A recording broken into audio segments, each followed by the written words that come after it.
When it comes to licensed games, it doesn't get much more beloved than Goldeneye for the N64. It's a must-have for the system, it made FPS shooters popular for consoles, and all around, while dated in some regards, is still a really fun experience. A lot of people hold that game in high regard as it provided probably thousands of hours or more thanks to its multiplayer. A last-minute overlooked addition that Rare wasn't even going to do at first. It's clearly got a legacy thanks to its multiplayer, and while I do enjoy that game, I've made it clear that I don't have as much of an attachment as others do. I didn't own it growing up. In fact, if it wasn't for my cousin Ryan owning it, I probably wouldn't have even experienced it back then. But even so, I did borrow it enough times to become a fan of not only the games, but the franchise as a whole. Sean Connery is still the best Bond. Fight me. Nonetheless though, if you've been following me for the past couple of years, then you know I haven't made it secret about my love for 007 Nightfire. This is my Goldeneye. I've owned it from day one when I first got a GameCube, and just like how others sunk in thousands of hours into Goldeneye, I've sunk thousands of hours into Nightfire. Why? Simple. As far as I'm concerned, 007 Nightfire may very well be the best game in the entire franchise, and that's not personal bias talking. To me, this game as a whole was able to capture just about everything that Goldeneye was able to accomplish, but did it better in so many instances. In terms of story mode, it's an original story that focuses on Bond and MI6 looking into a man called Raphael Drake, the CEO of the Phoenix Company who is suspected of dealing in nuclear weapons. So 007 is tasked with infiltrating and taking down Drake and his lackeys as you'll visit Austria, Japan, the South Pacific, and even space. This game might only have 12 levels, but they're all at a decent length that never outstays their welcome. Well, maybe the second last stage, but hey, that's more or less acting as a true final traditional level, so I guess I'll give it a pass. These levels are a lot more straightforward than its more famous counterpart. In Goldeneye, while I respect its ambition with its non-linear approach to mission objectives, in fact I feel like it's a great enough concept to explore and expand on more. But there's no getting around the fact that accidentally failing an objective is kind of a game progression killer since the mission would still go on, even though you clearly had to do it again.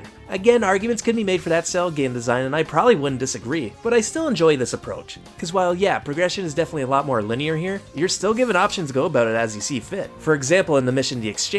At the very beginning, you're tasked with getting inside the castle grounds. Well, you could go through it the typical way with guns a-blazing, or if you're savvy enough, you can catch a lift on the back of this truck with the guards none the wiser. Or, you could take the third option and go the more dangerous cliffside route, which will lead to an easier time in the next segment of the level.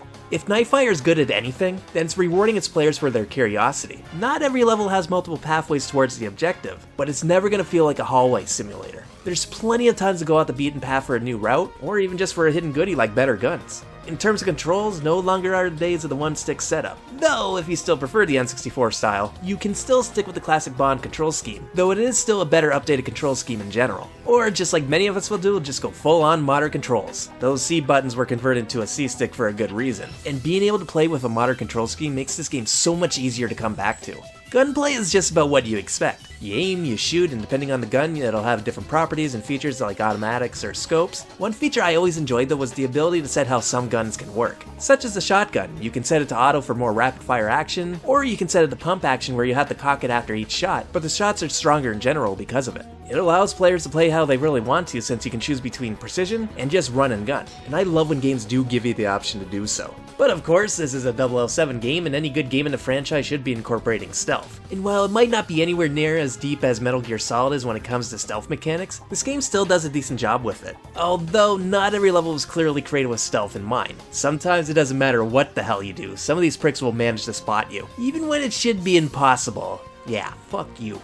But generally that's due to the level being more action focused than it is stealth focused. So yeah, it does suck that not every level allows for stealth, but I guess it does kind of go with the territory of James Bond. It's just as bombastic as it is with its quieter moments. And when the level does have a focus on stealth, it does a pretty good job of it. You can sneak past enemies, hold them at gunpoint to drop their weapons to take them out non-lethally, and if you're good enough with headshots, a silent weapon will be your best friend. But what's a Bond game without his gadgets and vehicles? Well, in terms of gadgets, unfortunately, they're pretty situational for the most part. His main ones are the stun gun through his keys, his laser watch, a grappling hook, his lighter camera, and his sunglasses which can be used for heat or night vision. The problem with these gadgets are they're pretty useless since most of them are purely for mission objectives and nothing else. The stunner does have the most function, but I'll be real. In the 15 plus years I've been playing Nightfire, I've maybe used it like most 5 times. It's just easier to shoot someone straight up. Granted, the heat vision can be useful towards seeing enemies behind walls, or the camera to find potential hidden threats, but that's about it. They're just fluff to remind you that you are playing a Bond game. Vehicle missions, on the other hand, are a great breakup from the first-person action, and they are exhilarating as you'd expect them to be. Driving around at high speeds and blowing shit up with rockets or super bullets. And sometimes just an on-rail section where your focus is just to shoot the onslaught of enemies, which is fine and all, but these sections shine the most when you're given full control. Obviously, these vehicles don't feel like real car physics. We wouldn't really get a hint of that until later games. It's not realistic, but the controls are very easy and feel pretty fluid when keeping up with the action. Even if you slam into a building or wall, it'll hurt your health meter, but it won't take you long to get back onto the right track. In fact, one of the highlights in my opinion is when you drive underwater. It's a very different take that you probably wouldn't see in other games of this kind, and if you're a Star Fox fan, then I know you'll get a kick out of it since it feels very similar in controls and feel, just so you can stop and take your time at points if needed. Always feels so good when I can send these remote bonds after my enemies, clearly far away from them and not have to worry about danger. So, as you can tell, I'm a pretty big fan of Nightfire's story mode. It's not flawless by any means as there's definitely room for improvement, but for a game that came out in 2002, I respect the hell out of what it was able to accomplish and see how much of a jump it was from Agent Underfire. Of course, though, that's just one pillar of this game. I think if anyone is even going to have any interest in this title, then it has to have a good multiplayer, and man, does Nightfire not disappoint. In my honest opinion, Nightfire has probably what is the best multiplayer action in the entire series, and it's easily some of the most fun I've ever had with couch multiplayer. There's honestly so much stuff to go over here, like really, I could probably do an entire episode just on Nightfire's multiplayer. There's so many characters to choose from that any Bond fan will appreciate, and they even have their own stats and behaviors when you set them as an AI bot. In terms of stages, it's probably the weakest part, since there's only 8 of them with one of them having a weird restriction, but even though the number of levels are small, it more than makes up for it with its uniqueness. No two levels feel the same or share a similar identity, and are all pretty decent sizes. Well, except for Phoenix Base, but I think the small size was the point. Hell, Skyrail is probably all you would ever need anyway, since it's like the perfect level. It has a fully explorable cabin and castle on opposite sides of the map, plenty of hills to take cover in, a side path on each side if you don't feel comfortable enough going through the middle, and there's 2 gondolas that you can hitch a ride on if you feel creative and skilled enough to snipe from a constant moving viewpoint. I mean, hell, you could even run on the wires. Whenever I did get to play this with other people, we usually always played here just due to all the options of approach. There's also 10 different modes, with Arena and King of the Hill offering team variants, not to mention the basics like Capture the Flag, a mode where you have lives instead of trying to earn kills, turning it more into a survival mode, and there's even one based on Goldeneye's plot for Christ's sakes. You'll never get bored when it comes to mission types. Hell, even if you manage to. There's so many special features and options to choose from like remote controlled tanks and helicopters, fixed turrets that are random with each match. Turning the grappling hook on will basically turn players into Spider-Man since you get much more use out of it here than you would in story mode. Just so many options to make every match feel completely different.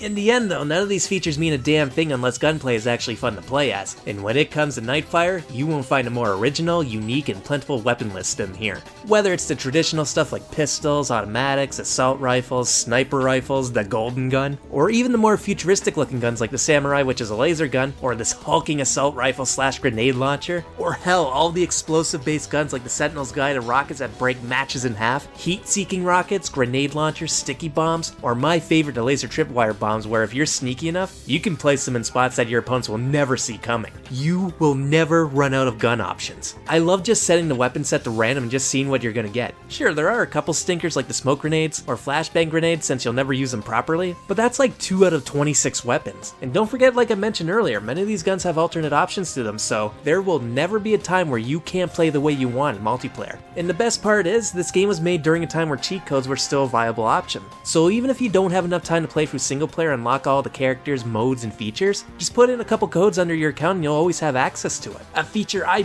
much appreciate when I do get the chance to set up matches with friends. But I think I've made my point. I go any further and this episode stops being a mini review, so yeah. If you're into Bond games or even just looking for a fun multiplayer experience from the 6th generation, then I can't recommend 007 Nightfire enough. I have nothing but good things to say about it. Is it a perfect game? No. Has it aged? Yeah, it has, and it probably doesn't measure up to something like Call of Duty or Battlefield nowadays, but don't sleep on this game. It might not have ever gotten a re-release and probably never will, but the best way for me to describe 007 Nightfire is that it plays exactly how you used to think Goldeneye plays, before you realize Goldeneye is not how you remembered it.